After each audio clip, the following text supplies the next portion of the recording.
ஒரு பக்கம் get out Stalin சொல்லி அண்ணாமலை போட, ஐயோ கைப்புள்ள அருவலோட கிளம்பிட்டானே, இன்னைக்கு எத்தனை தலை ஊர்ல போதோ தெரியலையே. இன்னொரு பக்கம் கெட் அவுட் மோடின்னு சொல்லி டிஎம்கே ஐடிவிங்க போட, welcome to great Kirikalan magic show, ரெண்டு பேரும் ஓரமா போடுங்கப்பா அப்படின்னு சொல்லி இன்னொரு பக்கம் நாம் தமிழர் கட்சி களத்தை குதிச்சுது.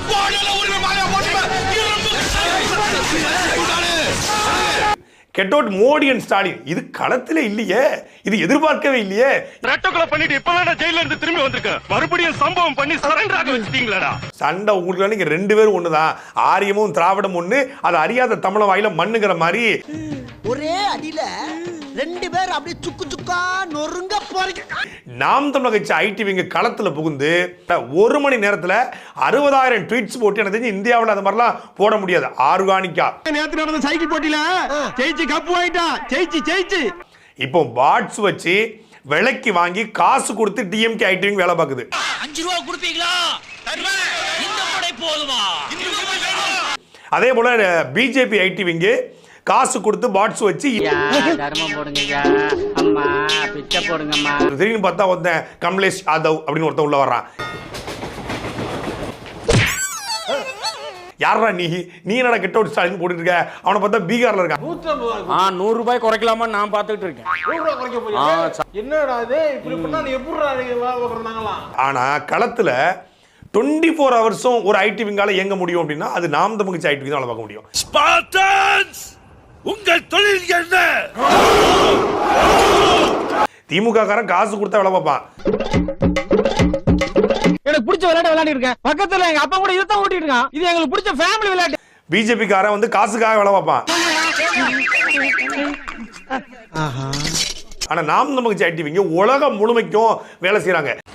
நமது படையில் ஒரு பிரிவை நாட்டுப்பதைக்கு அனுப்புங்கள். இப்ப இங்க நமக்கு பகல்னா இன்னொருத்தர் நாட்டுக்கு இரவு.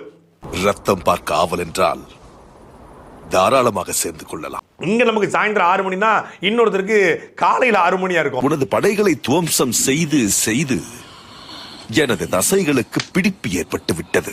அவர் ஆக்டிவ் ஆயிடுவாரு. இப்போ இவர் வந்து வேலைக்கு போக 10 மணிக்கு வேலைக்கு போறாருன்னா இன்னொருத்தர் வந்து இரவு 10 மணியா இருக்கும், அவரு ஆக்டிவ் ஆயிடுவாரு. இந்த திமுக கூட கொத்தடிமைகள் கூட கொஞ்சம் எக்ஸாஸ்ட் ஆயிடுவானுங்க, அவனுங்க எக்ஸாஸ்டே ஆக மாட்டானுங்க. அப்படி என்ன அந்த ஒரு பிணைப்பு இருக்குன்னு தெரியல சீமானுக்கும் அவங்களுக்கும், அப்படி என்ன ஒரு இது இருக்குன்னு தெரியல. இப்படி 24 ஹவர்ஸ் ஒரு ஐடி விங் இயங்குவதனால கிட்டத்தட்ட நேற்று ட்ரெண்டிங் ஆரம்பிச்சு இது வரைக்கும் கிட்டத்தட்ட 2.25 லட்சம் ட்வீட்ஸை போட்டிருக்காங்க நாம் தமிழர் கட்சி. ஏதாவது ஒரு நியூஸ் அவனுங்க ட்வீட்டா போட்டானுங்கன்னா அதனுடைய ரீச்சும் நீங்க மத்த ட்வீட்டும் ரீச்சும் போய் அது அவங்க ஐடிங்க அந்த மாதிரி இருக்காங்க ஜி. அதே மாதிரி போல் ஏதாவது வச்சான்னு சீமான் அவங்க போல அதிகமா ஜெயிக்கும். நேத்தோட நியூஸ் அவர்ல ஏதோ வச்சிருக்காங்க, நாம் தமிழர் தான் அதிகம். திமுகன்னு ஒரு ஐடி விங் ஸ்ட்ரக்சர் இருக்கு, அதுக்கு டிஆர்பி ராஜா, இப்ப புதுசா வந்திருக்கிற சத்யராஜ் அவருடைய மகள் அப்படின்னு பல பேரை வந்து பொறுப்பாளரா போட்டு வச்சிருக்காங்க. ஊர்ல நொண்டி நோசக்கா வெந்தது வேகாது, பெட்டி கடையில கடன் சொன்னது, பீடியை கிள்ளி குடிச்சது, தந்த கடையில கருப்பி திருடிட்டு கொண்டது, இந்த மொத்த கோப்பனாக பிஜேபிக்கு ஐடி விங் வந்து ஆல் இந்தியன் லீடர்ஸ்லாம் வச்சு அவங்கள வந்து பெருசா அடையாளப்படுத்துறாங்க. உங்க மாமியா என் பொண்டாட்டி 3 மாசம் முழுகாம இருக்கா. நாம் தமிழர் கட்சிக்கு ஐடி விங் பொறுப்பாளர் இருக்காங்க. நாம் தமிழர் கட்சி ஐடி விங்கு தனியா பணம்லாம் செலவு பண்றது கிடையாது. திமுக காரணங்களாவது வந்து பவர் வரும், அவனால ஏதாவது சம்பாதிக்கலாம், கான்ட்ராக்ட் வரும், ஏதாவது வந்து கிடைக்கும், ஒரு வருமானம் கிடைக்கும்.